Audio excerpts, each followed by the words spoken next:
নমস্কাৰ সকলোকে স্বাগতম জনাইছোঁ আৰম্ভ কৰিছোঁ আমাৰ আজিৰ অনুষ্ঠান অভিমত দীৰ্ঘ বিৰতিৰ অন্তত আজিৰ অভিমতত আমাৰ ষ্টুডিঅ'ত অতিথি হৈছেহি শিৱসাগৰৰ বিধায়ক তথা ৰাইজৰ দলৰ সভাপতি অখিল গগৈ ডাঙৰীয়া 19 জুলাইৰ পৰা যি বিভীষিকা নামি আহিছিল শিৱসাগৰ চৰাইদেউ সেই উজনি অসমৰ বিশেষ জিলাকেইখনলৈ তাৰ পিছত মাত্ৰ এদিনৰ কাৰণে তেখেত গুৱাহাটীলৈ আহিছিল 21 জুলাইত অসম বিধানসভা যেতিয়া অনুষ্ঠিত হৈ আছিল আৰু সেই এটা দিন বিধানসভাত থাকি প্ৰথমতে থিয় হৈ তাৰ পিছত বেঞ্চত তাৰ পিছত টেবুলত উঠি পেলাই প্ৰতিবাদ কৰি আকৌ শিৱসাগৰলৈ উভতি গৈছিল সেই 21 জুলাইৰ পৰা সম্পূৰ্ণ এক মাহৰ মূৰত আজিৰ দিনটোত অখিল গগৈ আকৌ গুৱাহাটীলৈ আহিছে আৰু আজিৰ দিনটোতেই আমাৰ ষ্টুডিঅ'ৰ অতিথি হৈছে কিছু বান পৰিস্থিতিৰ সন্দৰ্ভত তেখেতৰ লগত কথা পতাৰ উপৰিও সাম্প্ৰতিক কেইটামান বিশেষ বিষয়ও তেখেতক সুধিম তেখেতৰ কথাখিনি জানিম আৰু আপোনালোককো জনাম মই অখিল গগৈ ডাঙৰীয়া আকৌ আপোনাক অনুষ্ঠানলৈ স্বাগতম জনাইছোঁ আৰু ধন্যবাদ জনাইছোঁ যে আপুনি অৱশেষত নাহুকে কৈও আহিলে তেখেতে আচলতে আজি অহা কথা নাছিলে তেখেত কাইলৈ গুৱাহাটীলৈ অহা কথা আছিল মই তেখেতক জোৰ কৰিলোঁ আৰু তেখেত আজি অৱশেষত আহিছে এই যে যিটো বিভীষিকা নামি আহিল উজনি অসমৰ সেই সন্দৰ্ভতে মূলতঃ কথা পাতিম আৰম্ভণিতে এটা কথা কৈ লওঁ আপুনি সদায় ৰাইজৰ হৈ মাত মতা মানুহ আপুনি ৰাইজৰ লগত থাকে প্ৰথমবাৰৰ কাৰণে দেখিলোঁ যে আপোনাৰ জিলাখনতে আপোনাৰ বিৰুদ্ধে প্ৰতিবাদ হৈছে ধৰ্ণা দিছে আৰু আপোনাৰ বিৰুদ্ধে কিছু মানুহে আজি কথা কৈছে আৰু এনেকুৱা পৰ্যায়ত কৈছে যে আপুনি ক্ষমা খুজিব লাগিব বুলি কৈছে আচলতে কথাটো কি মানে পৰহি এটা ঘটনা ঘটিলে পৰহি কালি নেকি কালি এটা ঘটনা ঘটিলে কালি আবেলি 4 বজাত মই ডিচিৰ লগত এটা আলোচনাত বহিছিলোঁ ডিচিৰ লগত আলোচনাটোত বহুতে মই ডিচিক অলপ ককৰ্থনা কৰিলোঁ ককৰ্থনা বুলি আমাৰ অসমীয়া শব্দত যিটো শব্দ আছে আৰু ককৰ্থনা যথেষ্ট মই ককৰ্থনা কৰিলোঁ মোৰ একমাত্ৰ টপিকটো আছিলে যে চৰকাৰে ক্ষতিপূৰণ দিয়াই নাই মাত্ৰ তৎকালীন সাহায্য এটা টকা 15,000 দিছে শব্দটো তৎকালীন সাহায্য কিন্তু 33 দিন হৈ গ'ল 33 দিনৰ পাছতো প্ৰলয়ৰ 33 দিনৰ পাছতো সেই তৎকালীনটো হোৱা নাই তৎকালীনটো মোৰ আধা সংখ্যক মোৰ সমষ্টিৰ মানুহে পোৱা নাই আচ্ছা তো মই সেইটোক লৈ পৰহিৰ দিনা ৰাতি ঠিক 10:30 বজাত মানে মই এজন এডিচিৰ লগত কথা পাতি আছিলোঁ যে মোৰ কিমানজনে পালে কিমানজন বাকী আছে কাৰণ মোৰ ঘৰ ঘেৰাও কৰা নিচিনাকৈ সদায় মানুহ হাজাৰ মানুহ আহি আছে শিৱসাগৰ মোৰ একদম পৰিস্থিতি বেয়া যে ছাৰ পোৱা নাই হুলস্থুল তো মই এডিচিক সুধিলোঁ 10 মান বজাত এডিচিয়ে এজনে ক'লে যিজন দায়িত্বত থাকে তেওঁক ক'লে যে এটা কথা ছাৰ যদি মানে এতিয়া আমি কৈছে যে আমি 18,000 পৰা 22,000 মানৰ ভিতৰত দিলোঁ আপোনাৰ সমষ্টিৰ কিন্তু বাকী মানুহবিলাকক দিবলৈ তেওঁ কৈছে যে 37,000 মান মানুহৰ এনেকুৱা ক্ষতি হৈছে যেন অনুমান হৈছে বাকীখিনিক দিবৰ কাৰণে কোনো ৰাস্তা নাই এতিয়া যদি দিব লাগে তেতিয়াহ'লে আপোনাৰ মানে অসম চৰকাৰে যিটো পৰ্টেল যিটোত মানে ৱেবছাইট আছে যিটো SDMA বুলি কয় যিটো আজমা বুলি কয় তো এই যিটো ৱেবছাইট আছে সেইটো যদি খুলি নিদিয়ে সেই ৱেবছাইটটোত অকল 1 লাখ বানপীড়িতক 15,000 টকা দিবলৈহে তাত অনুমতি আছে আৰু 1 লাখটো যিহেতু শেষ হৈ গৈছে এতিয়া আমি আৰু নতুনকৈ দিব নোৱাৰোঁ এনেকৈ ক'লে মই বোলো কি কৰিব লাগিব ক'লে যে এইটো মুখ্যমন্ত্ৰীক কৈ যদি আপুনি এইটো খোলাই দিব পাৰে আৰু তেওঁ এইবুলিও ক'লে যে সুশান্ত বৰগোহাঁই ডাঙৰীয়াও ফোন কৰি আছে ডিচিলে যে তেওঁৰ মানুহবিলাকেও পোৱা নাই তেওঁ মানুহখিনিও ভৰাব লাগে কিন্তু ডিচিয়ে একো কৰিব পৰা নাই এনেকৈ ক'লে ময়ূৰ বৰগোহাঁয়ে ফোন কৰি আছে বেলেগ সমষ্টিৰ পৰাও ফোন কৰি আছে কিন্তু একো কৰিব পৰা নাই যদি CMA এইটো খুলি দিয়ে তেতিয়াহে হ'ব ময়ো ৰাতি 10:30 বজাত ফটকৈ মাৰি দিলোঁ CMA ফোনটো ধৰিলে লগে এটা চাউণ্ড হওঁতে তেওঁ ফোনটো ধৰি ক'লে কোৱা মই ক'লোঁ আপুনি হেৰিটো খুলি দিব লাগে ৱেবছাইটটো খুলি দিব লাগে তো মোৰ সমষ্টিৰ ইমান মানুহে হেৰি পোৱা নাই মাত্ৰ 15,000 দিছে আপুনি কিন্তু সেইটোও পোৱা নাই আপুনি এইটো খুলি দিব লাগে তৎক্ষণাত ক'লে যে মই কালি ৰাতিপুৱাই খুলি দিম তো এইটো খুলি দিলে হ'বতো এনেকৈ কৈছে মোক মই হ'ব মই ক'লোঁ মই 3বাৰ ৰিপিট কৰিছোঁ তেওঁ মই দাদা আপোনাক এটা কথা সুধি লওঁ মই আকৌ এতিয়া ডিচিক ক'ম আকৌ আপুনি কাইলৈ খুলি দিব বুলি খুলি দিব নাই কাইলৈ আকৌ মই লাজ পাম নেকি এনেকৈ সুধিছোঁ নাই তুমি ডিচিক কৈ দিয়া এনেকৈ ক'লে মই লগে লগে ADC-জনক ফোন কৰিলোঁ, DC-জনক ফোন কৰিলোঁ আৰু মই ক'লোঁ যে কাইলৈ ৱেবছাইটটো খুলি দিব SDM-এ, গতিকে আপুনি কাইলৈ মোৰ মানুহখিনি যিমান পৰিয়াল আছে বাকী সেই মানুহখিনিৰ নামটো ভৰাই দিব।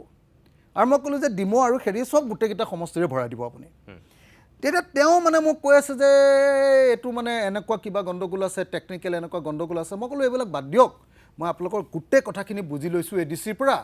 আৰু আপুনিও বুজি পাইছে, তো আপুনি এইটো কথা বাদ দিয়ক, মুঠতে কাইলৈ খুলি দিব, মোৰ মানুহখিনিক কাইলৈ আপুনি পোৱাৰ ব্যৱস্থা কৰি দিব। মই এনেকৈ ক'লোঁ।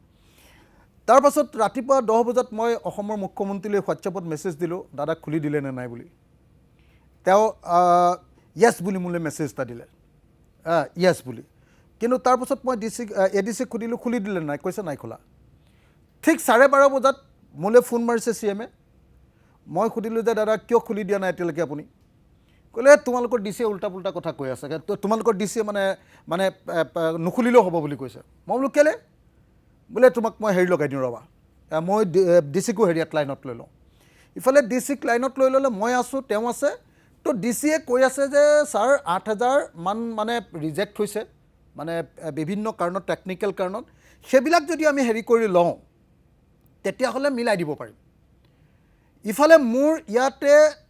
খুব বেছি 18,000 পৰা 22,000 হৈছে, মানুহ সোমাব লাগে 37,000 মান, গতিকে 15,000 মান সোমোৱা নাই। সেই 15,000 বা 16,000 মানুহ সোমাবৰ কাৰণে আকৌ হেৰিয়াত মাত্ৰ 8,000 সোমাইছে ডিমৌৰ, নাজিৰাত সোমাইছে মোতকৈ কম। মোৰ যদি 22,000 সোমাইছে, তেওঁলোকৰ 18,000 নে কিমান সোমাইছে। তো মই ক'লোঁ যে এইটো কেনেকৈ সম্ভৱ? তেতিয়া তেওঁ ক'লে যে ঠিক আছে, তোক মই DC-য়ে তোলৈ ফোন কৰিব, এনেকৈ ক'লে। DC-য়ে ফোন কৰিলে, 4টা বজাত মিটিং ফিক্স হ'ল। 4টা বজাত যেতিয়া মই তেওঁক কৈছোঁ, তেওঁ আকৌ একেটা কথাকে কৈ আছে, কৈছে যে আমাৰ হাততে 8,000 মান আছে। মই ক'লোঁ দিবলৈ কিমান আছে? তেওঁ ক'লে দিবলৈ ক'লে যে ইমানে পালে। মই ক'লোঁ মোৰ ফেমিলি কিমান লোকচান হৈছে? তেওঁলোকে নিজে ক'লে যে 46,000। 46,000 নহয়, তাতকৈ কম হৈছে অলপ, কিন্তু তেওঁলোকে নিজে ক'লে যে 46,000 ফেমিলিজ পাবলৈ আছে। মই ক'লোঁ যে 46,000 ফেমিলিজ পাবৰ কাৰণে এতিয়া পাইছে 22,000, বাকীখিনি মোক দিব লাগিব। আপোনাৰ আছে 8,000, কেনেকৈ দিব? সেইটো যদি পিছত পায়ো 8,000, গতিকে এইবিলাক প্ৰথমতে ঠিক কৰি লওঁ। মই বোলো এইবিলাক নহয়, আপুনি মোক পৰহিলৈৰ ভিতৰত এইটো দিব লাগিব। CM-এ খুলি দিওঁতে আপুনি কিয় খুলিব নোখোজে? এই বুলি মই ককৰ্থনা কৰিলোঁ। কথাটো ইমানেই। আচ্ছা, আপুনি সেই কথাখিনি ৰেকৰ্ডিং কৰি আপুনি ৰাইজৰ মাজত বিয়পাই দিয়াটোক লৈও আপত্তি কৰিছে বহুতেই। আৰু 2 নম্বৰ, আনকি ডক্টৰ ৰণোজ পেগুও আজি সেই সন্দৰ্ভত আপোনাক আনচিভিলাইজ শব্দটো ব্যৱহাৰ কৰি পেলাই কৈছে। অখিল গগৈ এজন আনচিভিলাইজ ব্যক্তি বুলি কৈছে। লক্ষ্য কৰোঁতে তাত সংবাদমেল পাতি আপোনাক তীব্ৰ ভাষাৰে সমালোচনা কৰিছে। এজন IAS বিষয়াক কেনেকৈ মানে কথা ক'ব লাগে, ন্যূনতম আপোনাৰ সেই সৌজন্যতাবোধ বা সেই সম্যক জ্ঞানখিনিও নাই বুলি আপোনাক সমালোচনা কৰিছে। আমাৰ জাতিটোৱে, আমিবিলাকে অসমত এটা ডাঙৰ সভ্যতা গঢ়িছিলোঁ, চিভিলাইজেশ্যন। এতিয়া ৰণোজ পেগুৰ পৰা যদি মই যি মানে তায়ে আহোম সভ্যতা গঢ়িছিলোঁ, সেই টাই ভাষাৰ মানুহজনে যদি, সেই টাই আহোম মানুহজনে যদি মই এতিয়া ৰণোজ পেগুৰ পৰা নতুন চিভিলাইজেশ্যন শিকিব লাগে, তেতিয়াহ'লেতো এইটো পেগু ডাঙৰীয়াৰ পৰা শিকিবলগীয়া চিভিলাইজেশ্যনটো অলপ বেলেগ হ'ব। এটা দ্বিতীয় কথা, মোৰ কাৰণে প্ৰশ্নটো মাত্ৰ কেৱল আৰু কেৱল এটা, যে চৰকাৰ প্ৰত্যেকটো ক্ষেত্ৰতে বিফল হৈছে। চৰকাৰ প্ৰথমতে ৰেস্কিউ কৰাত বিফল হৈছে, উদ্ধাৰ কৰাত কমপ্লিট বিফল। তাৰ আগত ব্যৰ্থ হৈছে তেওঁলোকে আমাৰ যে দুৰ্যোগটো আহিব সেই খবৰটো দিয়াত। বিমল বৰাই নিজে স্বাধীনতা দিৱসৰ দিনা কৈছে যে 19 তাৰিখৰ আবেলি DC-য়ে তেওঁক ফোন কৰি জনাইছে যে মন জিলাৰ DC-য়ে আমাৰ DC শিৱসাগৰৰ DC-ক ফোন কৰি জনাইছে যে এটা ডাঙৰ দুৰ্যোগ আহি আছে, গতিকে তেওঁলোক সাৱধান হ'ব লাগে। DC-য়ে গাৰ্জেন মিনিষ্টাৰক জনালে, DC-য়ে জনতাক নজনালে। যদি DC-য়ে জনতাক জনাই দিলেহেঁতেন বা গাৰ্জেন মিনিষ্টাৰে যদি জনতাক জনাই দিলেহেঁতেন, তেতিয়াহ'লে আমাৰ অন্ততঃ চাৰ্টিফিকেটখিনি বাচিলেহেঁতেন, আমাৰ মানুহৰ 100টা মানুহৰ জীৱনটো অন্ততঃ বাচিলেহেঁতেন, ঘৰবিলাক বাৰু গ'লহেঁতেন, আমাৰ বাকীবিলাক চব গ'লহেঁতেন, কিন্তুতো আমাৰ 100টা মানুহৰ মানুহ বাচিলেহেঁতেন আৰু চাৰ্টিফিকেটখিনি বাচিলেহেঁতেন, সেইখিনি অন্ততঃ আমি আঁতৰাই আনিব পাৰিলোহেঁতেন। গতিকে প্ৰথম কথা যে তেওঁলোকে ৱাৰ্ণিং দিয়াৰ ক্ষেত্ৰত ব্যৰ্থ হৈছে। 2 নম্বৰ, ৰেস্কিউ অপাৰেশ্যনৰ নামত 7 দিনলৈকে একোৱেই নাই। মই জীৱনত প্ৰথমবাৰ গম পালোঁ যে অসমত 3.5 কোটি মানুহ আছে আৰু 3.5 কোটি মানুহক উদ্ধাৰ কৰিবৰ কাৰণে অসমৰ হিমন্ত বিশ্ব শৰ্মা চৰকাৰে 560 জন মাত্ৰ SDRFৰ এই যে মানুহবিলাক যে SDRFৰ মানুহবিলাক মাত্ৰ 560 জন মানুহ দৰমহা নিদিয়া কণ্টেক্সুৱেল মানুহ ৰাখিছে মাত্ৰ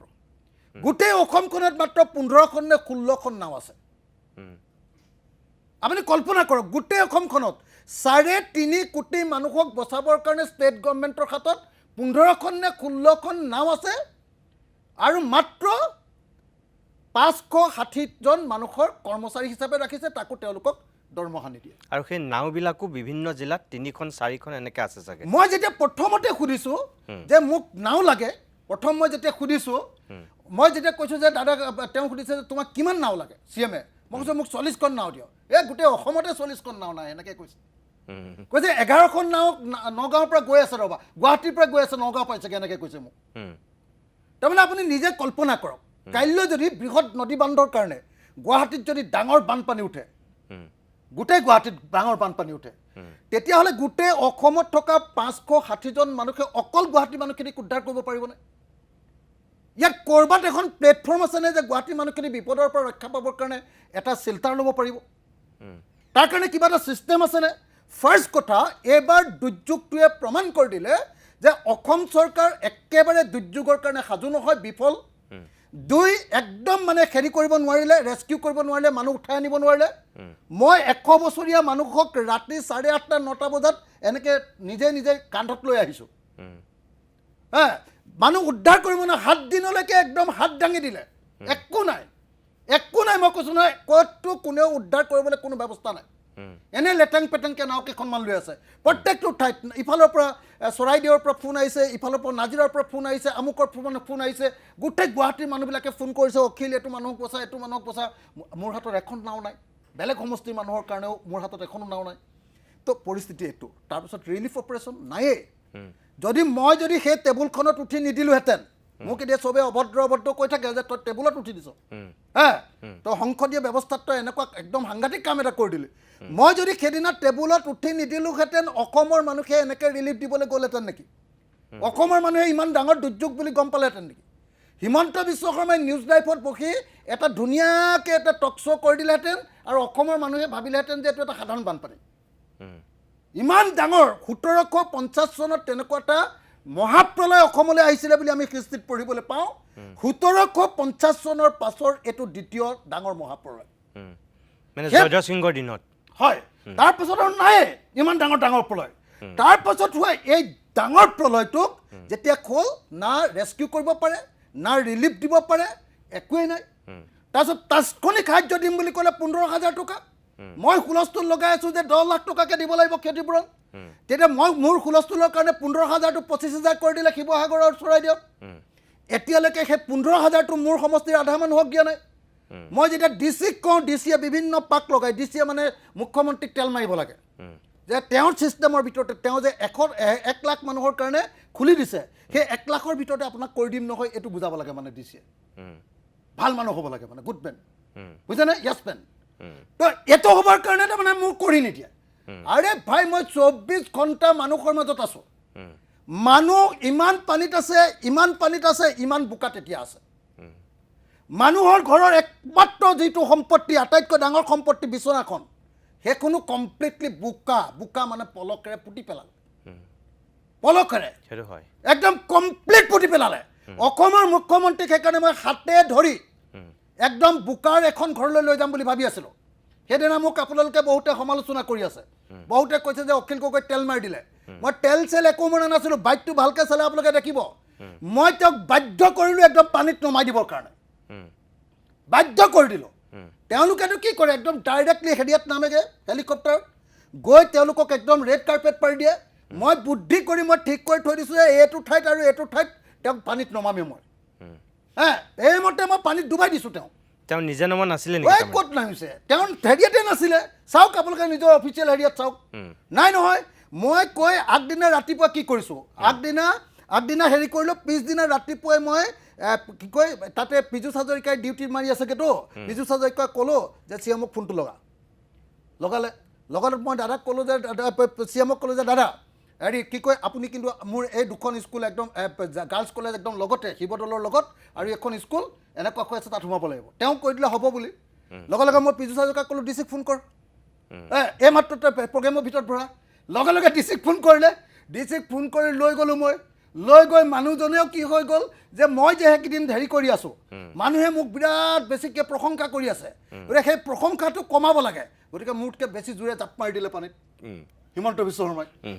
আপোনালোকে দেখিছিলে নে নাই দেখিছোঁ তো তাৰ ফলস্বৰূপে কি হৈ গ'ল অন্তত পক্ষে তেওঁ বুজি আহিলে যে আচলতে পানী স্কুল এখনত ইমানলৈকে উঠিছে মই তাৰপিছত নিব খুজিছিলোঁ একদম বোকাৰ ঘৰ এটাত মই সোমোৱাই দিলোঁ এটা তেওঁ ওলাব নোৱাৰিলেহেঁতেন ইমানলৈ মই ভৰাই দিলোঁহেঁতেন মই নিব খুজিছিলোঁ কিন্তু তেওঁ নগ'ল তেওঁ আগতে ফিটিং কৰি য'ত যাব লাগে তেনেকৈ নাও ফিটিং কৰি থৈ দিছে হে আৰু ক'ত মানুহ তেওঁলোকৰ বিজেপিৰ মানুহ গোটাব লাগে আগতে গোটাই লৈ গামোচা চামোচা ফিটিং কৰি থৈ দিছে তো তেওঁ নগ'ল তো নহ'লেতো মই সেইদিনা বোকাত ভৰাই দিলোঁহেঁতেন বোকাত ভৰাই দিয়াৰ সতেই গম পালেহেঁতেন যে একচুৱেলি মানুহৰ বিচনাৰ ওপৰত এতিয়া কঠীয়া গজি আছে বিচনাৰ ওপৰত কঠীয়া গজি আছে দেই মই কৈ দিলোঁ আপোনালোকক হয় সেইটো হয় বিচনাৰ ওপৰত কঠীয়া গজি আছে বিচনাৰ যে এখন কি কয় বিচনাখন য'ত ভিতৰত তুলিও সোমাই থ'ব পাৰি এখনক কি বুলি কয় বক্স পালেংখন যিখন তাৰ ভিতৰত এনেকৈ একদম হেৰি কঠীয়া গজি আছে এতিয়া মানুহৰ ঘৰত সেই পৰিস্থিতি যি বুজি পোৱা নাই সেই মানুহবিলাকে মোৰ চেণ্টিমেণ্টটো বুজি নাপায় মই কিয় টেবুলৰ ওপৰত উঠিছোঁ আৰু মই কিয় ডিচিক এনেকৈ ককৰ্থনা কৰিছোঁ মোক আজি বোলে IAS অফিচাৰবিলাকৰ এছ'চিয়েশ্যনে বোলে মোক ধমকি লগাইছে মোক বোলে সকিয়নি দিছে মই IAS অফিচাৰ এছ'চিয়েশ্যনক অনুৰোধ কৰিছোঁ আপোনালোকৰ প্ৰেচিডেণ্ট ছেক্ৰেটাৰী কোন আছে মোক নাজানো আপোনালোকৰ IAS এছ'চিয়েশ্যনৰ প্ৰেচিডেণ্ট আৰু ছেক্ৰেটাৰী মোৰ লগত আহক আপোনাক মই মোৰ গাঁৱৰ মগৰাহাটৰ এখন গাঁও বা পাণবেচাৰ এখন গাঁও বা যিকোনো এটা পঞ্চায়তৰ মই এখন গাঁৱলৈ আপোনাক লৈ যাম আৰু কেনেকুৱা মানুহৰ ঘৰৰ ভিতৰত এতিয়ালৈকে কিমান বোকা আছে তাত এবাৰ ভৰাই দিম তাৰপাছত আপুনি আপোনাৰ ডিচিজনক তেনেকৈ গালি পাৰে নে নাই আপুনি নিজে গম পাব তাৰমানে আপুনি ক'ব বিচাৰিছে যে আপুনি একদম প্ৰেক্টিকেলি ফিল্ডত নামি যিখিনি পৰিৱেশ দেখি আছে সেই মানুহখিনি হৈ আপুনি মাতিব তাত কোনোবা IAS অফিচাৰ কোনোবাই বেয়া চেয়া পায় সেইবিলাক কোনো খাতিৰ বাতিৰ কৰিবলৈ নাই আৰে মই কৈছোঁ নহয় মোক যিবিলাক মানুহ ছাপৰ্টাৰ আছিলে সেইদিনা CMক মই তেনেকৈ কোৱাৰ কাৰণে মোক বেয়া পাই গ'ল CMক মই এইকাৰণে কৈছোঁ যে মোৰ 60% মানুহৰ 60% ৰাস্তা ভাগি গৈছে 80% মানুহৰ ঘৰত মোৰ পানী উঠিছে হা মই বুজাব লাগে CMক যে পৰিস্থিতিৰ গভীৰতা কিমান সেইটো কাম কৰিবলৈ যাওঁতে যেতিয়া পানীত জাপ মাৰি দিছে মই সেইটো বেয়া কাম বুলি ক'ম নেকি মই তেওঁক বাধ্য কৰাইছোঁ সেইকাৰণে মই ভাল কাম বুলি কৈছোঁ এইটো বৰ ভাল কাম কৰিছে জাপ মাৰি দিছে এনেকৈ কৈছোঁ সেইটো আকৌ মই CMক তেল মৰা বুলি কৈ দিলে মই CMক কেতিয়াবা তেল মৰা মানুহ নেকি আপোনালোকে নিজে জানে মই কেনেকৈ কওঁ মোৰ সমান তেনেকৈ কোৱা মানুহ পৃথিৱীত আছে যদি সেইকাৰণে মই স্পষ্টকৈ এটা কথা ক'ব কৈছোঁ যে হিমন্ত বিশ্ব শৰ্মা চৰকাৰখনে ৰিলিফ দিব নোৱাৰিলে হিমন্ত বিশ্ব শৰ্মা চৰকাৰখনে উদ্ধাৰ কৰিব নোৱাৰিলে হিমন্ত বিশ্ব শৰ্মা চৰকাৰখনে আগতে জাননী দিব নোৱাৰিলে হিমন্ত বিশ্ব শৰ্মা চৰকাৰখনে এতিয়ালৈকে তৎকালীনভাৱে যেটো সাহায্য ঘোষণা কৰিলে মাত্ৰ 15,000 সেই টকাটো এতিয়ালৈকে আধাকে দিব পাৰিলে আধাক দিব পৰা নাই আজি ডিচিক পৰখি যেতিয়া মই সুধিছোঁ কালি যেতিয়া মই সুধিছোঁ ডিচি সাহেবক যে ডিচি ডাঙৰীয়া আপুনি কওকচোন যে মোৰ সমষ্টিত টোটেল কিমান ফেমিলি ডুবিলে তেওঁতো নাজানে একচুৱেলি আপোনাৰ সমষ্টিত টোটেল এফেক্টেড হোৱা মানুহৰ সংখ্যাটো আচলতে কিমান মোৰ সমষ্টিৰ টোটেল ফেমিলি আছে 48,662 টোটেল ফেমিলি তাৰ ভিতৰত প্ৰায় 37,000 ফেমিলিৰ মোৰ পুৰা পানীত ডুবি গৈছে মানে 48,000 ফেমিলিৰ ভিতৰত 37,000 ডুবিছে মোৰ ডুবি গৈছে মোৰ সমষ্টিৰ আপোনাৰ 17টা পঞ্চায়তত 80%ৰ পৰা 100% ডুবিছে 17টা পঞ্চায়ত টাউনখনৰ কিমানটা পঞ্চায়ত পুৰা 6টা ৱাৰ্ড পুৰা মই কৈছোঁ নহয় 95% ডুবিছে 6টা ৱাৰ্ড এনেকুৱা পৰিস্থিতি আপোনাৰ সমষ্টিত এতিয়া এনে মুঠ জনসংখ্যা কিমান মুঠ জনসংখ্যা মানে ভোটাৰ আছিলে 2,19,000 ভোটাৰ ওকে মোৰ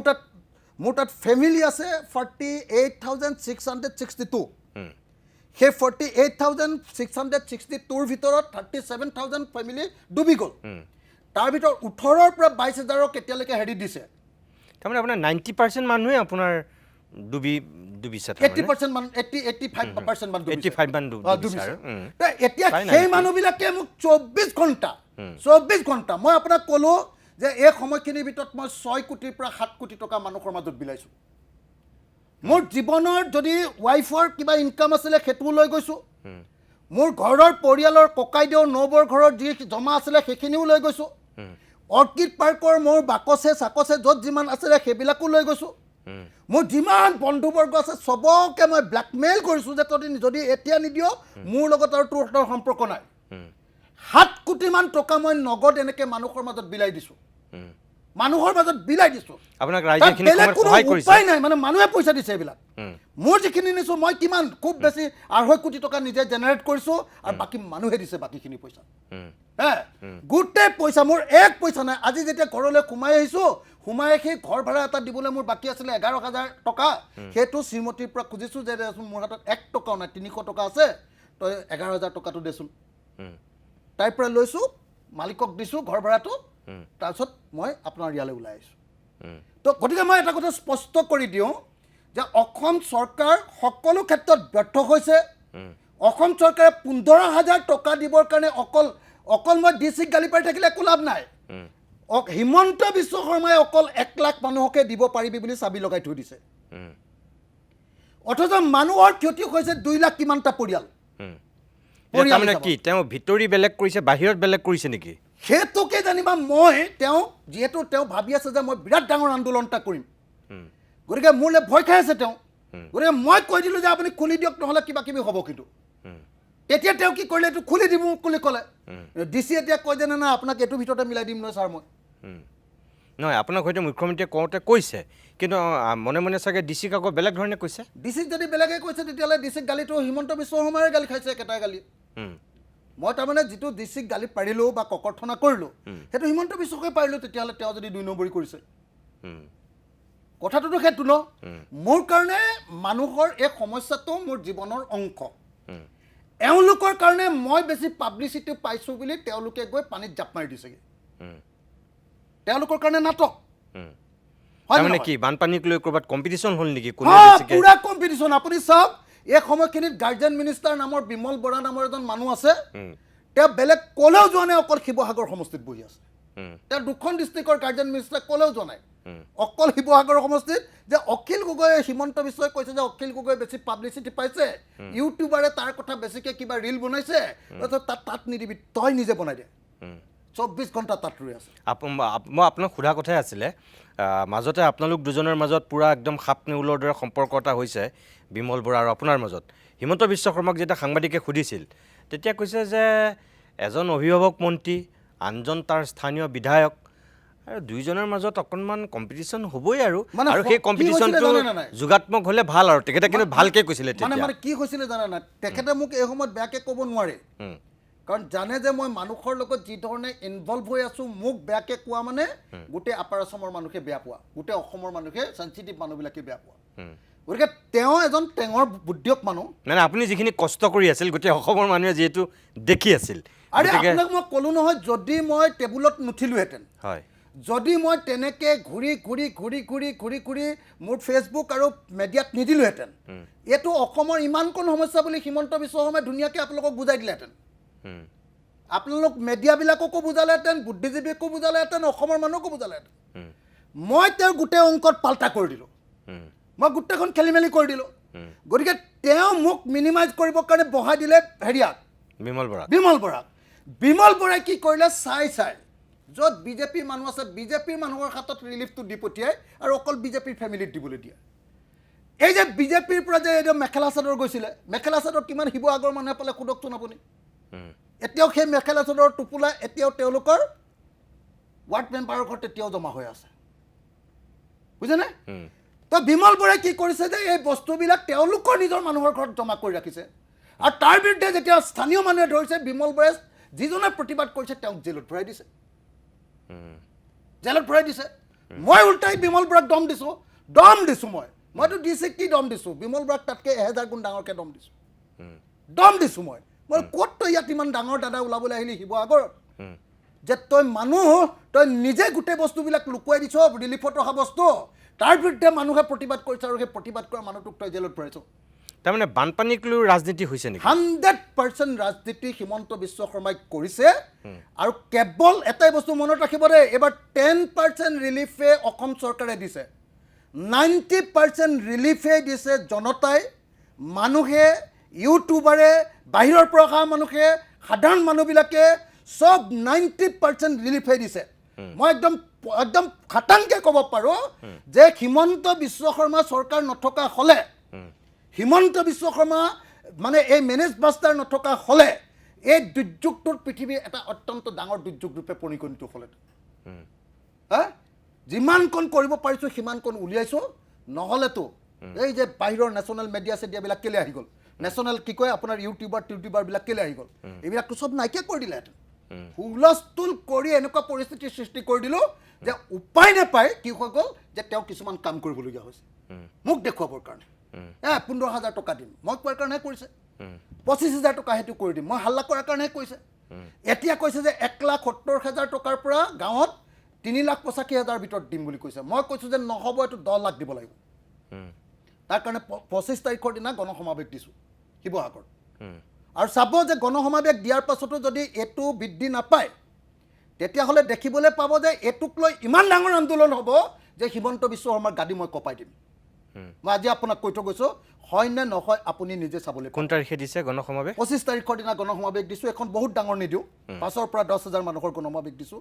কাৰণ এই সময়ত মানুহৰ হেৰি হৈ আছে মানুহ বিপদত আছে মই 5,000 পৰা 10,000 মানুহৰ গণসমাৱেশ দিছোঁ তাৰ পাছত মই 3খন জিলা ভ্ৰমণ কৰিম মানুহৰ প্ৰত্যেকৰ অৱস্থা চাম আৰু তাৰ পাছত মই প্ৰত্যেক জিলাৰ পৰা মানুহ লৈ আহি হিমন্ত বিশ্ব শৰ্মাৰ ঘৰৰ আগত বহি থাকিম 1 লাখ মানুহ লৈ আহি মই হিমন্ত বিশ্ব শৰ্মাৰ ঘৰৰ আগত বহিম আৰু সেইদিনা হিমন্ত বিশ্ব শৰ্মাই গম পাব যে 15,000 টকাটোক লৈ যে খেলা কৰি আছে ডিচিৰ লগত যে তেওঁ মিতিৰালি কৰি যে 15,000 টকাটো এতিয়া পৰিয়ালবিলাকক দিয়া নাই মোৰ সমষ্টিৰ এটা মানুহে 15,000 নাপাওক মই হিমন্ত বিশ্ব শৰ্মাৰ খোৱা পানীত বিষ ঢালো নে নাই তেওঁ নিজে গম পাব ঠিক আছে বাৰু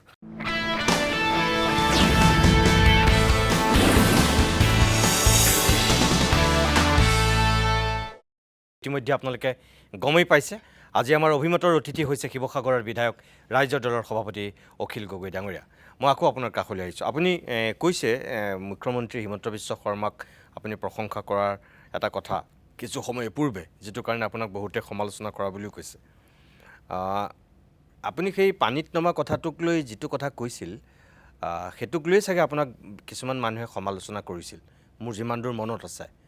যে আপুনি 70 বছৰত এনেকুৱা চিফ মিনিষ্টাৰ দেখা নাছিলোঁ এনেকুৱা বুলি আপুনি কৈছিল আনকি কংগ্ৰেছেও সেইটোক লৈ ৰিয়েক্ট কৰিছিল যে তৰুণ গগৈ ডাঙৰীয়া পানীত নমাৰ কিছু ছবি উলিয়াই দি পেলাই আপোনাক তেওঁলোকে কৈ দিছিল তৰুণ গগৈ ডাঙৰীয়া ছেক্ৰেটেৰিয়েটতে নামিছিলে মই নাজানো কংগ্ৰেছৰটো কিন্তু এটা কথা দিয়ে মই আপোনাক কওঁ মই হিমন্ত বিশ্ব শৰ্মাক পুৰা গালি দিছোঁ হিমন্ত বিশ্ব শৰ্মা মোৰ কাৰণে এতিয়া ভিলেইন মোৰ সমষ্টিৰ মানুহক এতিয়ালৈকে 15,000 দিয়া নাই 25,000 দিয়া নাই আজি এখন তুলি দিছে এখন তুলিৰ নামটো মামা তুলি তুলিখনৰ ভিতৰত একো তোলা চোলা নাই তোলা চোলা নাই এই আমাৰ যে কথা বুলি কওঁ আমি কেঠা বুলি কওঁ যে আমাৰ কথা এই কথাখনৰ নিচিনা এনেকৈ হাতে ধৰিলে মাজতে মানে তুলিখন এনেকৈ দাঙি দিব পাৰি এনেই আপুনি আমাৰ তুলিখন দাঙিব পাৰিব নেকি হয় এখন 2.5 কেজি 3 কেজি মানৰ নাই নাই মই আপোনাক এতিয়া ক'ব যোৱা কথাটো আছিল মই খালি নহয় কংগ্ৰেছৰ কথা এটা কৈ লওঁ মই যেনেকৈ হিমন্ত বিশ্ব শৰ্মাক সঁচাকৈ সমালোচনা কৰিছোঁ একেটা সমালোচনা বাৰু গৌৰৱ গগৈক কৰিব লাগেনে নাই চাওকচোন গৌৰৱ গগৈ বেলেগ বাদ দিয়কচোন আচলতে এই দুৰ্যোগটো হৈছে অকল যোৰহাট লোকসভা সমষ্টিত মই যেনেকৈ খাটিব লাগে গৌৰৱ গগৈ সিমান খাটিব লাগে একদম লাগে হয়নে নহয় কাৰণ অকল যোৰহাট লোকসভা সমষ্টিত হৈছে মই যেনেকৈ বিধানসভাৰ টেবুলত উঠিছোঁ তেওঁ লোকসভাত তেনেকুৱা ধৰণৰ এটা ৰোল প্লে কৰিব লাগিছিলে যাতে গোটেই ভাৰতবৰ্ষৰ মানুহে গম পায় যে এইটো এটা বিৰাট ডাঙৰ ডিজাষ্টাৰ কেটাষ্ট্ৰফিক ডিজাষ্টাৰ হেভক এটা কিন্তু দুৰ্ভাগ্যবশতঃ এখন আইনৰ সংশোধনী এমেণ্ডমেণ্ট বুলি আমি যাক কওঁ সেই এমেণ্ডমেণ্টৰ লগত দুটা বাক্য কোৱাৰ বাহিৰে তেওঁ এটা শব্দও সংসদত নক'লে অথচ ইতিহাসত আজিলৈকে ভাৰতৰ লোকসভাত মানে ডেপুটি লিডাৰ অফ কংগ্ৰেছ একমাত্ৰ তেওঁৱে হৈছে তাৰপাছত তেওঁ নক'লে তাৰপাছত তেওঁৰ বডি লেংগুৱেজ চাওক আজিলৈকে হাফ পেণ্ট পিন্ধি এটা ঠাইত গ'ল নেকি চাওক আপুনি নিজে এতিয়ালৈকে বোকাত খোজ এটা দিয়া নাই তাতকৈ আকৌ দেৱব্ৰত শইকীয়া দাদাই আকৌ বহুত কষ্ট কৰিছে তেখেত হাফ পেণ্ট পিন্ধি ঘূৰি ফুৰিছে আৰে দেৱব্ৰত শইকীয়া দাদাই একদম গেলা বোকাৰ মাজত ঘূৰি আছে মই দেখিছোঁ মই নিজেও দেখিছোঁ তেওঁতো হাৰিছে তেওঁতো নকৰিলেও হ'লহেঁতেন এওঁক জিকাইছে এওঁক পইচা খৰচ নকৰাকৈ জিকিছে কিন্তু তাৰ পাছত এতিয়া বিপদৰ সময়ত তেওঁ যোৱা নাই আৰু এতিয়ালৈকে 1 টকা মই ক'তো দিয়া দেখা নাই তেওঁ 1 টকা মই গোটেই জীৱনৰ মোৰ যিমান পইচা আছিলে চব দি দিলোঁ মানুহৰ পৰা য'ত যেনেকৈ পাৰোঁ অনুৰোধ কৰি দম দি গালি দি ব্লেকমেইল কৰি যেনেকৈ পাৰোঁ চবৰ পৰা পইচা আনি মই সমষ্টি মানুহক দিছোঁ এতিয়াও মই 1.5 কোটি টকা দিলেহে মই শিৱসাগৰৰ পৰা ওলাই আহিব পাৰিম কাৰণ চব মানুহক যে দিছোঁ কিছুমান পৰিয়াল থাকি গৈছে মোৰ সৰ্বমুঠ পৰিয়াল একচুৱেলি যদি আপুনি চাই যে ঘৰৰ ভিতৰত যদি চৌকাবিলাক যদি চাই চৌকাবিলাক চালে মোৰ সৰ্বমুঠ পৰিয়াল 51,949টা আছে তাৰ ভিতৰত যদি একেলগতে মানে ৰেচন কাৰ্ড চাই তেতিয়াহ'লেতো 48,662টা এই যে 51,949টা মানে 52,000 পৰিয়াল আছে মই 52,000 পৰিয়ালৰ ভিতৰত এই যে 37 বা 38,000 মানুহৰ ক্ষতি হৈছে তেওঁলোকক এতিয়াও 10,000 মান মানুহক মই এই 1,000 টকাটো যে দি আছিলোঁ বা 2,000 টকা দিছিলোঁ সেইটো মই দিবলৈ বাকী আছে সেইটো নিদিয়ালৈকে মই শিৱসাগৰ এৰিব নোৱাৰোঁ গতিকে তাৰপিছত এটা মই প্ৰজেক্ট লৈছোঁ যে আশ্ৰয় মিছন আশ্ৰয় সেই মিছন আশ্ৰয়টোত কি কৰিছোঁ আপোনাৰ পৰা ল'ম দেই 5 লাখ টকা মোক আপুনি দিব লাগিব আপোনালোকৰ জয়ন্তদাই দিব লাগিব মোক মই জয়ন্তদা আপোনাৰ হেৰিয়াক মালিকনীকটো মই কৈয়ে থৈছোঁ হেৰিয়াক কি কয় আমাৰ এই স্মিতাক কৈয়ে থৈছোঁ যে তই মোক 5 লাখ টকা দিবই লাগিব মুঠতে এই 5 লাখ টকাটোৰে মই 25,000 টকাকৈ 20টা এখন গাঁৱত ঘৰ বনাই দিম এখন গাঁৱত ঘৰ পকা চুকৰা কোটা টিং আৰু হেৰি কি কয় আপোনাৰ ৰূপটাছটো এইটো যে বনাই দিম তেনেকুৱা মই এখন গাঁৱত তুলি দিম তাৰমানে এডপ্ট কৰিব পাৰিব আৰু সেইখন গাঁৱৰ লগত সেইজন মানুহৰ বা সেইটো পৰিয়ালৰ সদায় এটা সম্পৰ্ক থাকিব এই কামটো কৰাই দিছোঁ মিছন আশ্ৰয়ত মই কেঁচা ঘৰ আৰু পকা ঘৰ বনাবৰ কাৰণে চেষ্টা কৰিছোঁ এই যে কামবিলাক যে মই কৰিছোঁ এই কামটো একচুৱেলি কোনে কৰিব লাগিছিল মই বিধানসভাৰ এতিয়া মই যিটো MLA ফাণ্ড পাওঁ এইবাৰ 1.5 কোটি পাম আগতে 1 কোটি পাইছিলোঁ সেইটো মই টোটেলি এইটো কামত খটুৱাম কিন্তু এতিয়ালৈকে আমাৰ সাংসদজনে 1 টকা এতিয়ালৈকে তেওঁ MP ফাণ্ডৰ পৰাই হওক বা তেওঁ পকেটৰ পৰা হওক চিফ মিনিষ্টাৰ পুতে কমেওতো 500 কোটি টকা আছে হা কিন্তু 1 টকা এতিয়ালৈকে ক'ৰবাত দিছেনে আপুনি দেখিছেনে ক'ৰবাত অকণমান ভৰিত বোকা লগা দেখিছেনে আপুনি এইটো দুৰ্ভাগ্যজনক হয়নে নহয় হিমন্ত বিশ্ব শৰ্মাকতো মই হাতত ধৰি টানি নি পানীত পেলাই দিছোঁ কিন্তু মইতো হেৰিয়াক পৰা নাই এতিয়ালৈকে গৌৰৱ গগৈ মই সমালোচনাও কৰিছোঁ এতিয়ালৈকে দুবাৰ তাৰ পাছতো তেওঁ এতিয়ালৈকে বোকাত নমাই নাই সেইকাৰণে মই এটা কথা আপোনালোকক খাটাংকৈ কওঁ যে হিমন্ত বিশ্ব শৰ্মা সাংঘাতিক টেঙৰ আৰু চৈতান মানুহ তেওঁ ভাবি আছে যে এইকেইদিন অখিলে যি কয় তাকে মই মানি ল'ম তেতিয়া সেই বস্তুটো ঠাণ্ডা হৈ যাব কিন্তু ময়ো আকৌ তেওঁ যদি ডালে ডালে ময়ো পাতে মোৰ কথাটো খাটাং যে যিদিনালৈকে একচুৱেল ক্ষতিপূৰণ নাপাব তেতিয়ালৈকে ময়ো কিন্তু হিমন্ত বিশ্ব শৰ্মাক কেৰি নিদিওঁ তাৰ কাৰণে কোনোবা DCয়ে গালি পাৰে তাৰ কাৰণে কোনোবাই আন্দোলন কৰে তাৰ কাৰণে মোক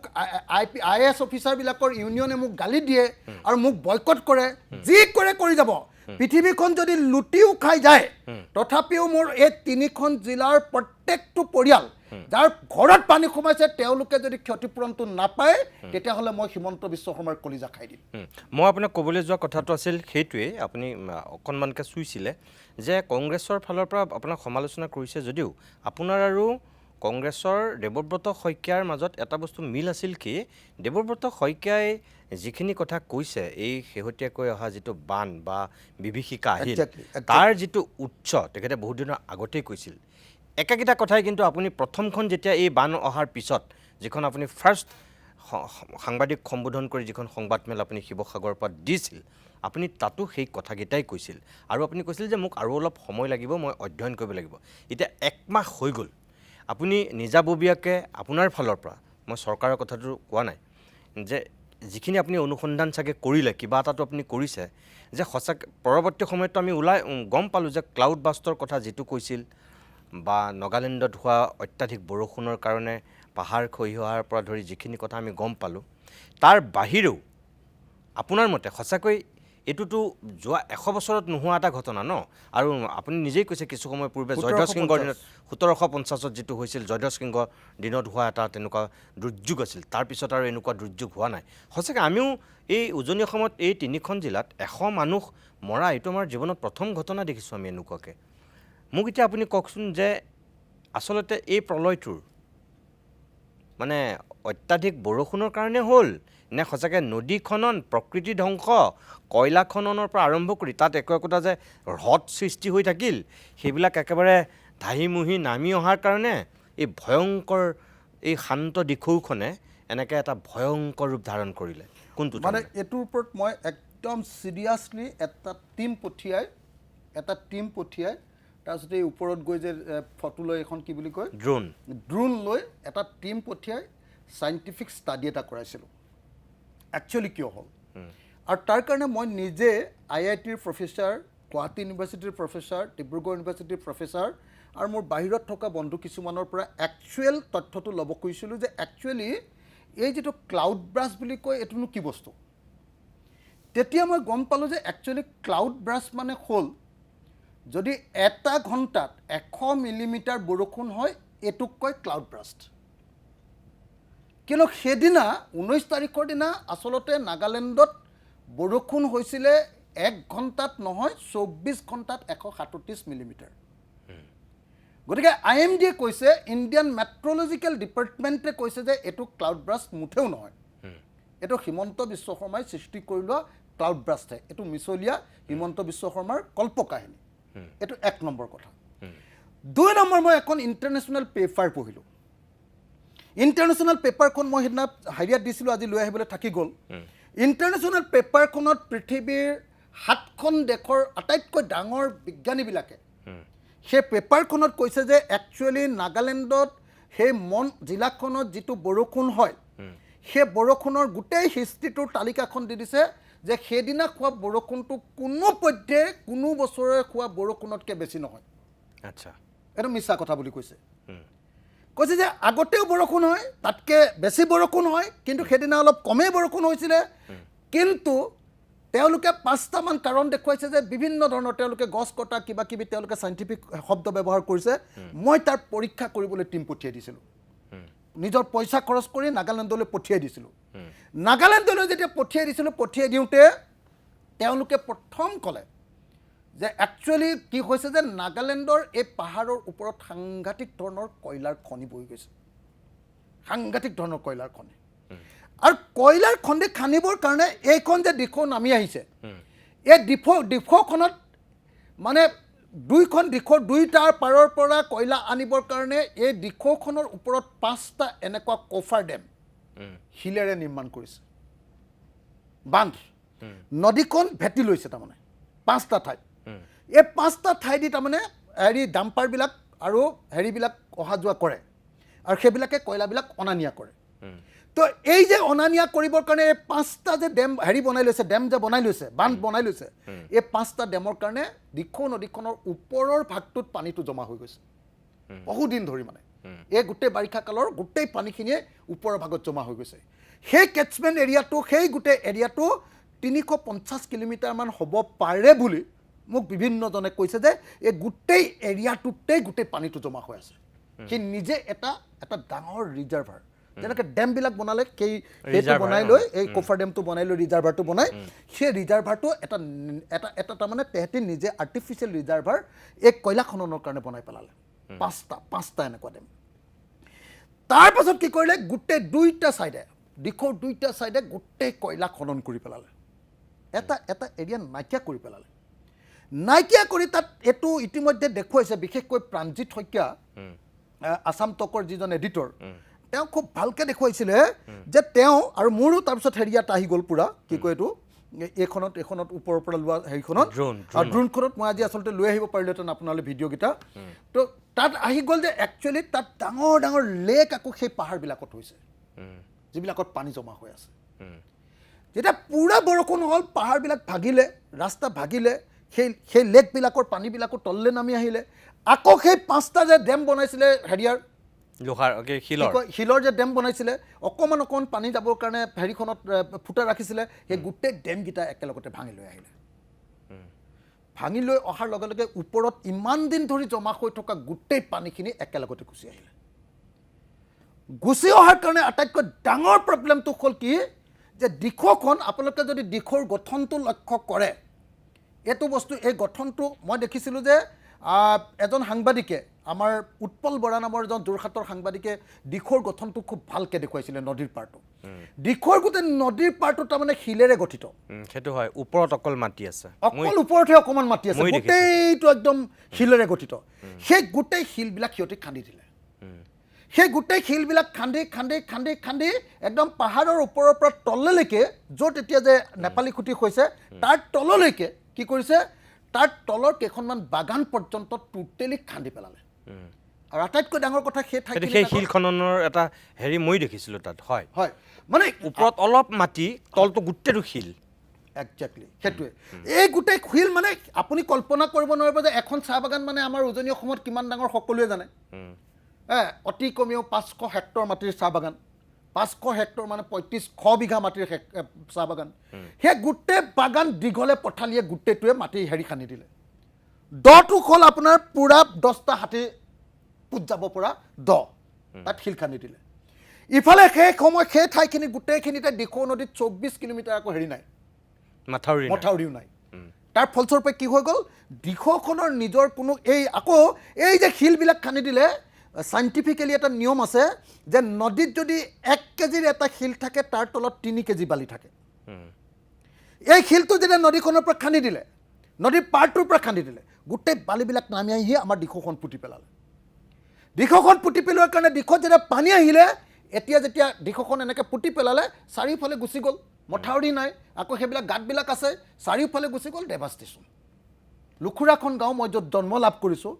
জীৱনত কেতিয়াও বানপানীৰ নামটোকে শুনা নাই আমাৰ দদাইদেউৰ ল'ৰাটোৱে যেতিয়া শুনিলে যে বানপানী আহিছে সেই হালুৱাটিং পাইছেহি তেতিয়া মটৰ চাইকেল লৈ কেনেকুৱা বানপানী চাবলৈ গৈছিলে ঘূৰি আহি নাপালে সেই তেহেঁতৰ ঘৰটো উটুৱাই লৈ গুচি গ'ল এয়া হ'ল আমাৰ মানুহৰ অৱস্থা গতিকে মই আপোনালোকক ক'লোঁ যে এই ডেভাষ্টেশ্যনটোৰ কাৰণে মূলতঃ জগৰীয়া 3টা বস্তু এটা বস্তু হ'ল যে এই দিখৌত কৰা এই যিটো আপোনাৰ শিল খনন মানে প্ৰথমটো হ'ল যে কয়লা খননৰ কাৰণে এই যে ডেম বনাই দিছিলে আৰু সেইটোৰ মাষ্টাৰ মাইণ্ড হ'ল আমাৰ Sushanta Borgohain water resource minister আৰু এইবাৰ তাৰ আকৌ তাতকৈ ডাঙৰ মিনিষ্টাৰজনক দি দিছিলে আমাৰ জয়ন্ত মল্লবৰুৱাক তাক চোৱা চিতা কৰিবৰ কাৰণে আচল মানে একদম গোটেই শিলৰ আৰু কয়লাৰ গোটেই কাৰবাৰটো চাবলৈ এইবাৰ দিছিলে জয়ন্ত মল্লবৰুৱাক চিণ্ডিকেট মাষ্টৰ এইবাৰ আগতে পীযুষ হাজৰিকা চিণ্ডিকেট মাষ্টৰ আছিলে এতিয়া জয়ন্ত মল্লবৰুৱা অসমৰ চিণ্ডিকেট মাষ্টৰ এই জয়ন্ত মল্লবৰুৱাৰ লগত কথা পাতি এতিয়া মানে হেৰিয়ে কি কৰে আমাৰ সুশান্ত বৰগোহাঁই মন্ত্ৰী হোৱাৰ আগৰ পৰা সেই গোটেই কয়লা খনিবিলাক চোৱা চিতা কৰে আৰু কি কৰে সেই তাৰ পৰা অহা কয়লাবিলাক আহি এই যে তুলিত যে হেৰি কৰে লুট কৰে ট্ৰেইনত আকৌ সেই তুলিত লুট কৰাই নহয় সেই কয়লাৰ চাৰ্টিফিকেট আনি আকৌ লিডু মাৰ্ঘেৰিটা আৰু এই অৰুণাচলৰ হেৰিবিলাকো তালৈকে আনে এই গোটেই কাৰবাৰটোৰ কাৰণে কি হৈ গ'ল এই গোটেই পাহাৰ খহিলে ৰাস্তা খহিলে পানী বাঢ়ি আহিলে এইটো 1 নম্বৰটো কয়লা খনন 2 নম্বৰটো শিল খননৰ মাষ্টাৰ মেইন মানুহটো হ'ল আকৌ কয়লা খননৰ এটা ছাইডৰ মাষ্টৰ আকৌ হেৰি সোণাৰী MLA কি নাম আছিলে ধৰ্মেশ্বৰ কোঁৱৰ এটা ছাইডৰ মাষ্টৰ আকৌ আনটো ডাঙৰ ছাইডটোৰ মাষ্টৰ হ'ল সুশান্ত বৰগোহাঁইৰ ওপৰত আকৌ জয়ন্ত মল্ল এইবিলাক চিণ্ডিকেটৰ মাষ্টৰ তো তাৰ ফলস্বৰূপে কি হ'ল তাৰপিছত আকৌ শিল খননটোত আকৌ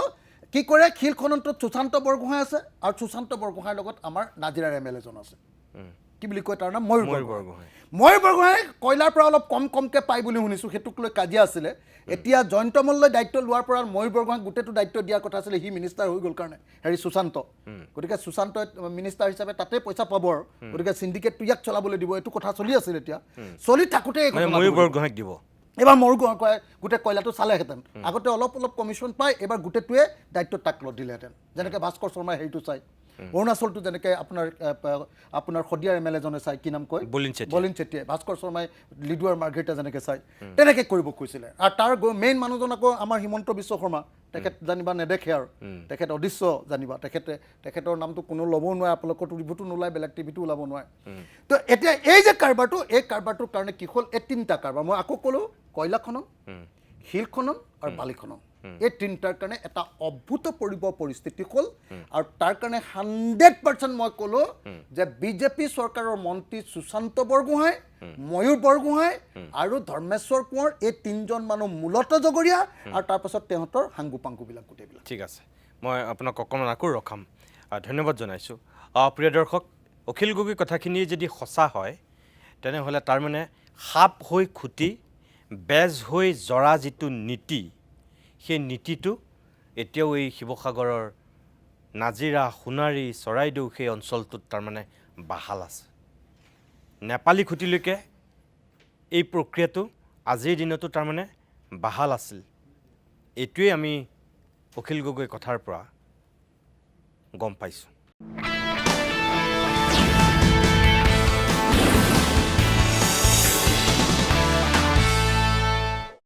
ইতিমধ্যে আপোনালোকে গমেই পাইছে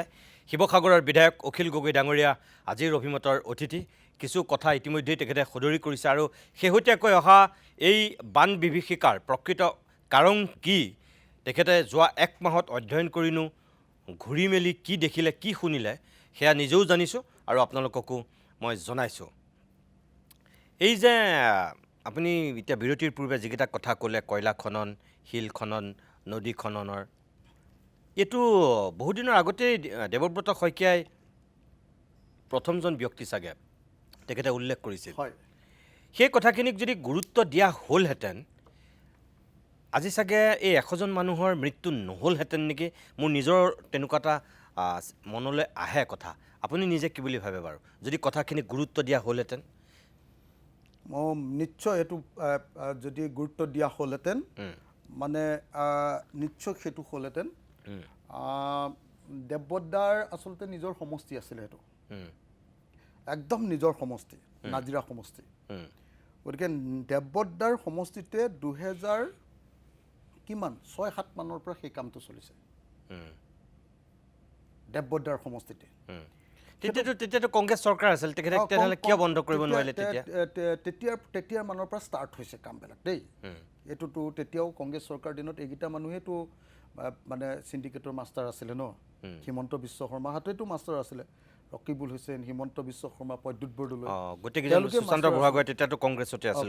আছিলে গোটেইবিলাক চব কংগ্ৰেছৰে মানুহ আছিলে প্ৰডাক্টকেইটাতো চববিলাক কংগ্ৰেছৰে মাল না তো গতিকে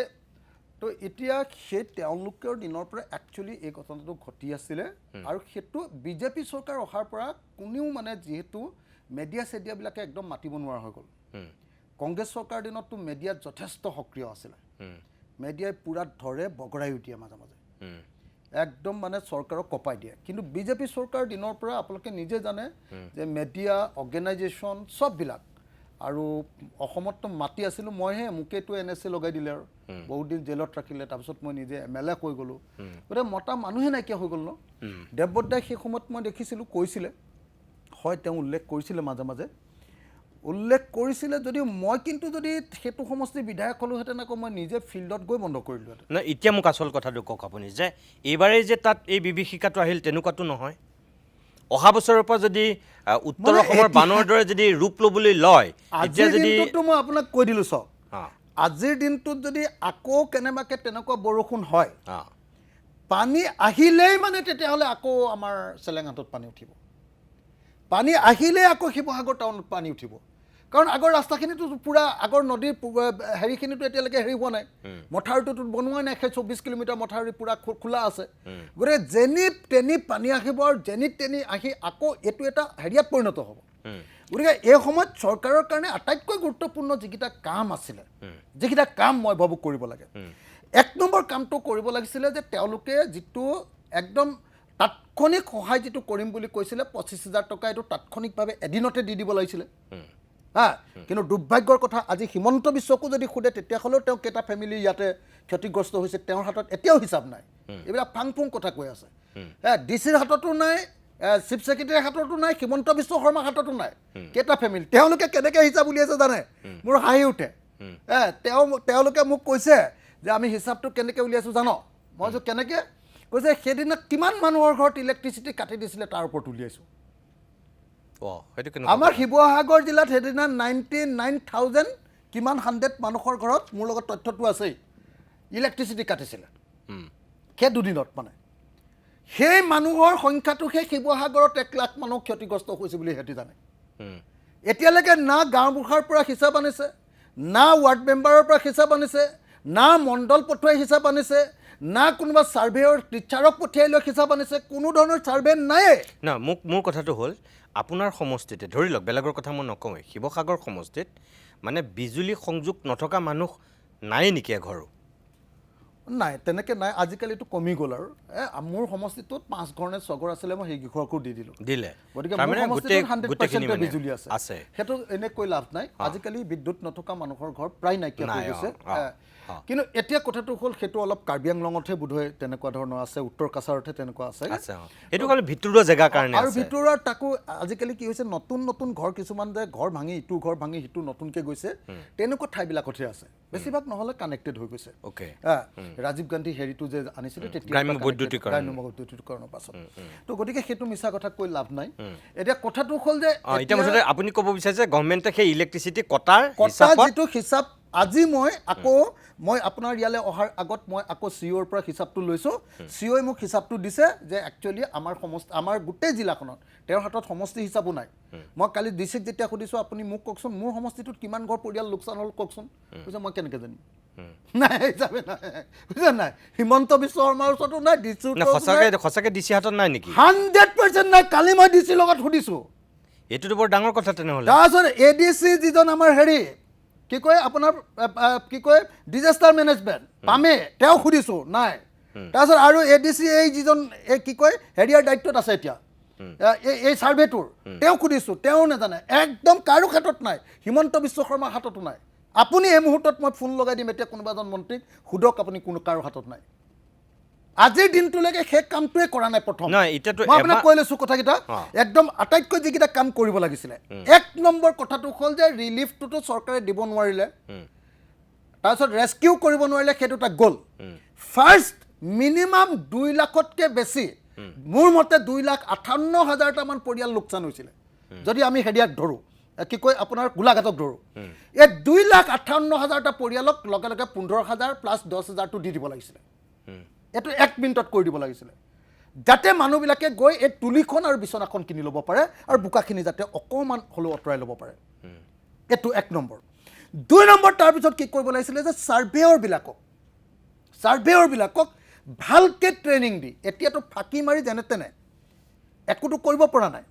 গতিকে ফাঁকি মাৰি যেনে তেনে টাউনত কি হ'লে টাউনত যিবিলাক মানুহৰ ঘৰত সোমাইছে তেওঁলোকক মিনিমাম 1,20,000 টকা দিবলৈ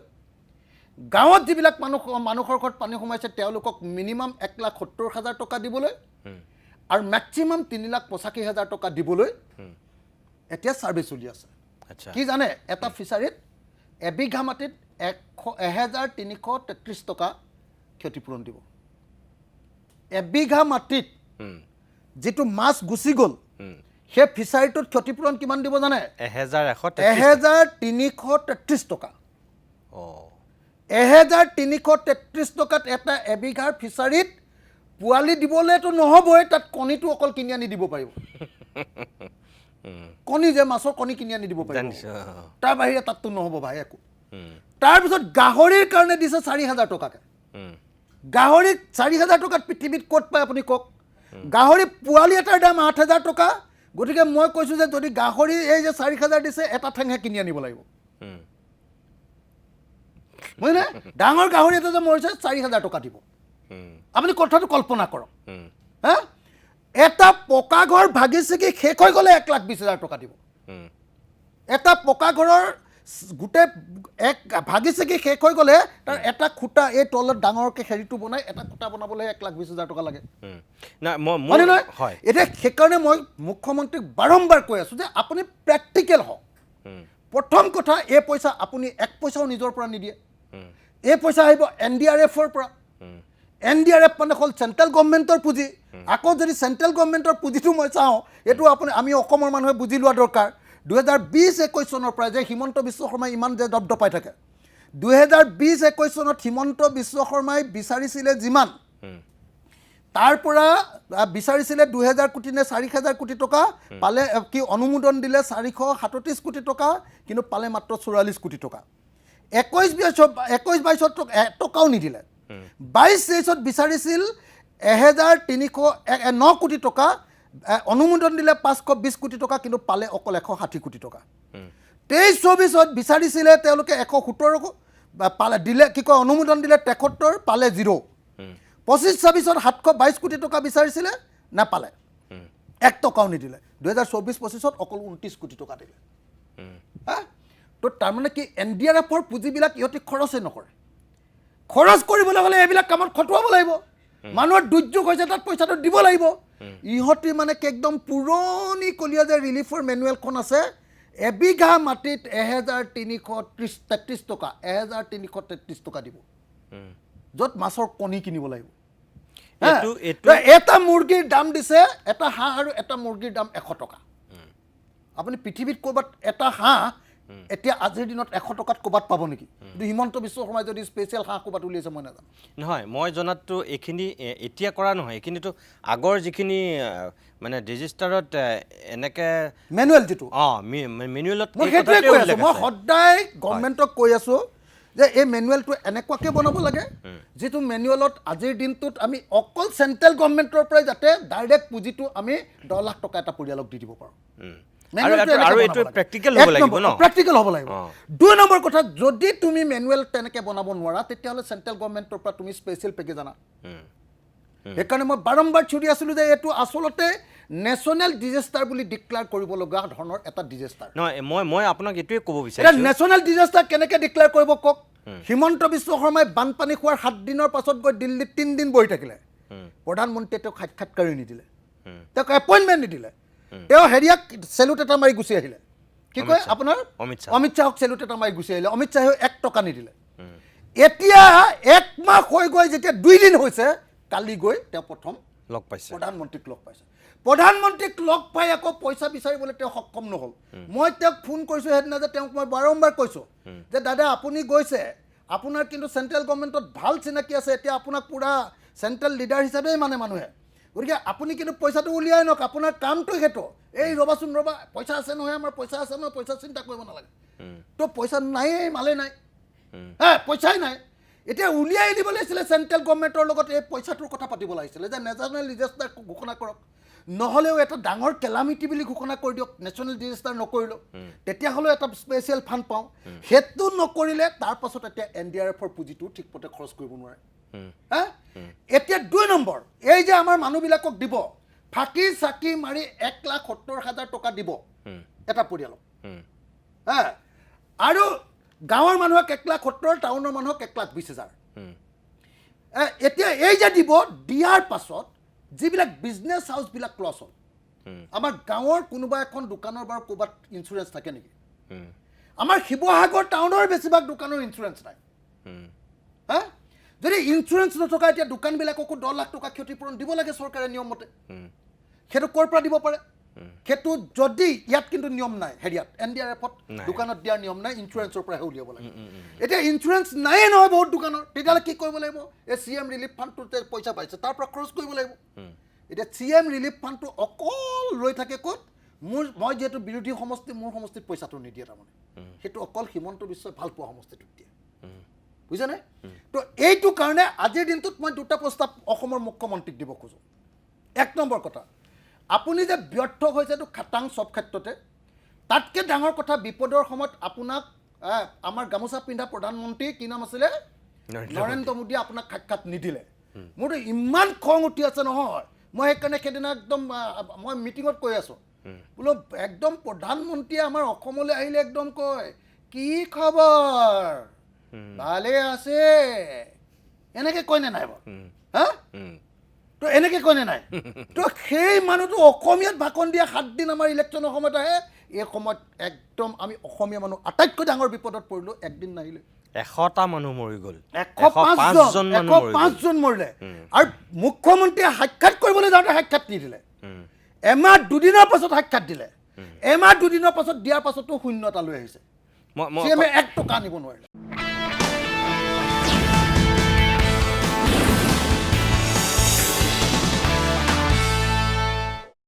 মই বানৰ কথা আৰু অকণমান পাতি মই আপোনাক বেলেগ এটা কথা সুধিম কিন্তু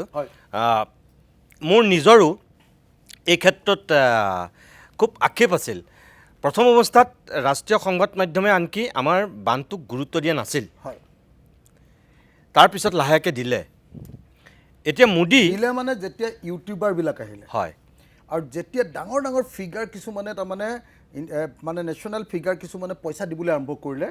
বা ইয়াত আহি নিজে ছাৰ্ভিচ দিবলৈ আহি গ'ল। এইটোত কিন্তু সামাজিক মাধ্যমৰ এটা সাংঘাতিক অৱদান আছে কিন্তু মই ভাবোঁ যে এইবাৰ আমি হিমন্ত বিশ্ব শৰ্মাক যিমান ধন্যবাদ দিব লাগিব, হিমন্ত বিশ্ব শৰ্মাক যদি 10% ধন্যবাদ দিওঁ, মোৰ মতে 40% ধন্যবাদ দিব লাগিব ইউটিউবাৰ আৰু সামাজিক মাধ্যমক। 40%। হয়। তাৰ বাকীখিনি ধন্যবাদ ডেফিনেটলি ৰাইজৰ। এতিয়া মোৰ কথাটো হ'ল যে আমাৰ প্ৰত্যেকটো সম্পদ ৰাষ্ট্ৰীয় সম্পদ, কিন্তু আমাৰ দুৰ্যোগবিলাক কেতিয়াও ৰাষ্ট্ৰীয় দুৰ্যোগ নহয়। আপুনি যিটো কথা এতিয়া ক'লে, ধৰক মন কী বাত তেতিয়া মোদীয়ে যেতিয়া কৈছে, আমাৰ লাভলীনাৰ কথা কৈছে কমনৱেলথত খেলিবলৈ যোৱাৰ সেই সময়ত, হয়নে? একেটা সময়তে পানীত ডুবি আছে, এটা শব্দও নক'লে এতিয়া যে এই 1 মাহত এদিনো নাহিলে, জে পি নাড্ডাক একদম 18 নম্বৰ দিনাখন পঠিয়াইছে। 18 নম্বৰ দিনাখন জে পি নাড্ডা আহিছে, অমিত শ্বাহ নাহিলেই। এই যে আমি মানুহবিলাক অকণমানতে আমি গলি যাওঁ, আৱেগিক হৈ যাওঁ, গামোচাখন ল'লেই বা ভায়ো বেহেনো বুলি কৈ দিলেই বা অসমীয়াত কিবা এটা কৈ দিলেই, সঁচাকৈ আপুনি কি বুলি ভাবে? মানে প্ৰধানমন্ত্ৰীগৰাকী কিয় নাহিলে বাৰু? অসমৰ মানুহেতো বিচাৰিছিলে এনেকুৱা এটা ভয়ংকৰ দুৰ্যোগৰ দিনত তেখেত আহক এবাৰ। তেওঁনো আহি কি ক'বহিনো? মানুহে বিচাৰে কি? মানে তেওঁ আহাটোৱে অসমীয়া মানুহৰ কাৰণে এটা সাহস বা কেন্দ্ৰীয় চৰকাৰে গুৰুত্ব দিছে, সেইটোৱে বুজি পালেহেঁতেন। কিন্তু মুখ্যমন্ত্ৰীয়ে কৈ আছে যে মোদী আহিলে কি হ'ব, পইচাটো আমাক দিব লাগে, পইচাটো দিছে নহয়। মানে পইচা যদি দিলেহেঁতেন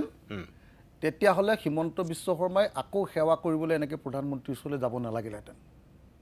আঁঠু কঢ়া বুলি যে কয়, হিমন্ত বিশ্ব শৰ্মাই মোদীৰ ওচৰত আঁঠু কাঢ়িও আজিলৈকে 1 টকা আনিব নোৱাৰিলে। এতিয়া যদি সেই পইচাটো নাই, তেনেহ'লে 3খন জিলাৰ আপুনি কোৱা যিটো অৱস্থা, এই যে অকল মেনুৱেলত থকাৰ ওপৰত গৈ পেলাই কামখিনি কৰিব পাৰিব লাগিবতো,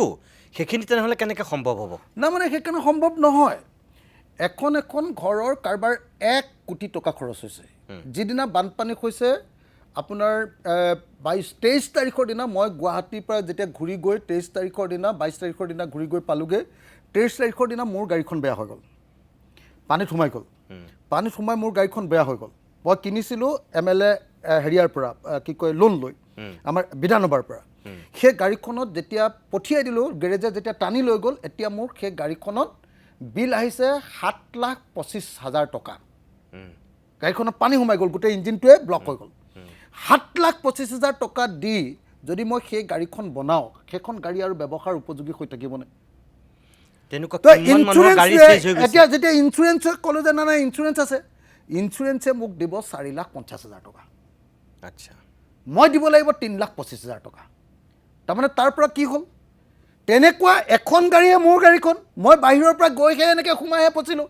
তাততো গোটেই একদম পুৰা হাজাৰ গাড়ীটো একদম বোকাৰে পুতি পেলালে। সেইবিলাক গাড়ীটো কোনো দিন আৰু ব্যৱহাৰ নহ'ব।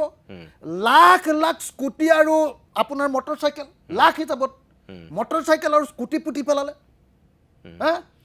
লাখ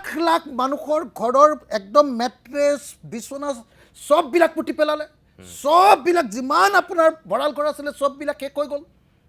একোৱে নাই। আমাৰ একদম নিম্ন মধ্যবিত্ত পৰিয়ালৰ আটাইতকৈ ডাঙৰ সম্পত্তি ফ্ৰিজটো, আটাইতকৈ ডাঙৰ সম্পত্তি আপোনাৰ কি কয় এইটো, সোফা ছেটটো, হয়নে? সোফা ছিটটো। তো আমাৰ নিম্ন মধ্যবিত্তৰ টিভিটো, আমাৰ মানে হেৰি কি কয় আপোনাৰ এইটো, এই আপোনাৰ এখন এইটো যে বেটেৰীত গ'লে মানে যিটো লগাই এইটো কি বুলি কয়, কি কয় ইনভাৰ্টাৰটো, এই ইনভাৰ্টাৰটো, এইবিলাক চব শেষ হৈ গ'ল। আমাৰ জেনেৰেল বিচনাখন আছে, এই বিচনাখনটো শেষেই হ'ল। তাতকৈ যে ভিতৰত এই তুলিবিলাক থাকিব পৰা এখনক কি বুলি কয়, বক্স পালেংখনো শেষ হৈ গ'ল। তাৰমানে মোৰ জীৱনৰ 14 পুৰুষে কৰা ইনকামৰ পাছত মই যিখন ঘটিছিলোঁ, মোৰ ঘৰটোও গ'ল, ভঁৰালটোও গ'ল, গোহালিটোও গ'ল,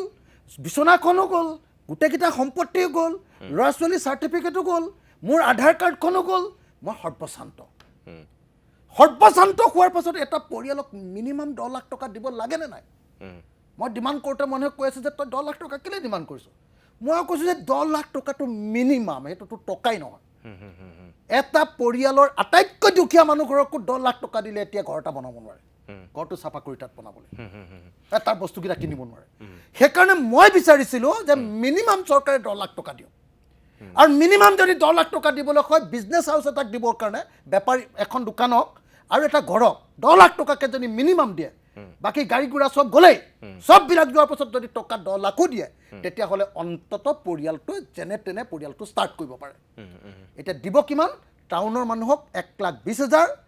গাঁৱৰ মানুহক 1,70,000 তাৰ পৰা হাইয়েষ্ট যাব পাৰে সেইটো সব অংক কৰি দিলে এনেই মিছামিছি কথা লিখি দিলে মানে সেইটো হ'বগে পাৰে 3,85,000 টকা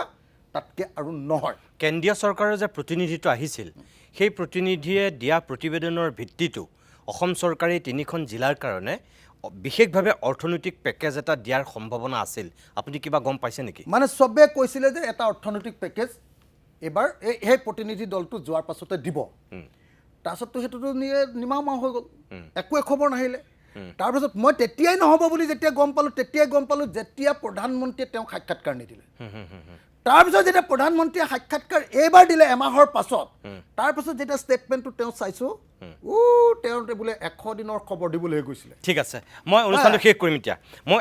একদম শেষত আপোনাক এটা কথা সুধিম এতিয়া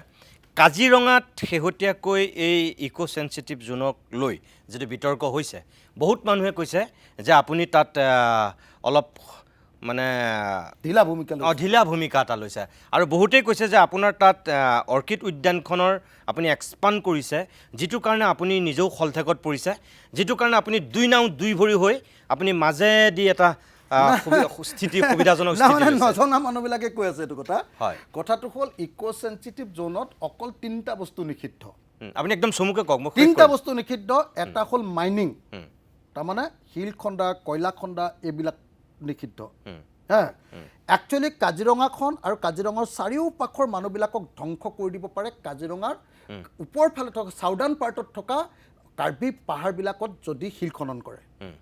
2019 চনৰ পৰা সেইটো বন্ধ হৈ গ'ল সেইকাৰণে নহ'লে কাজিৰঙাখনলৈ সেইবিলাক চব আহিয়ে গৈছিলে আৰু এই যেনেকুৱা এতিয়া প্ৰলয় আহিছিলে সেই প্ৰলয়টো আহিছিলে আৰু বা 2019 চন মানত আমি দেখিছিলোঁ 18 চন মানত সেইটো প্ৰলয় আহিছিলে সেইটো বন্ধ হৈ গ'ল কাৰণ 19 চনৰ পৰা বন্ধ কৰি দিলে এটা সুপ্ৰিম কোৰ্টৰ ভাৰ্ডিক্টত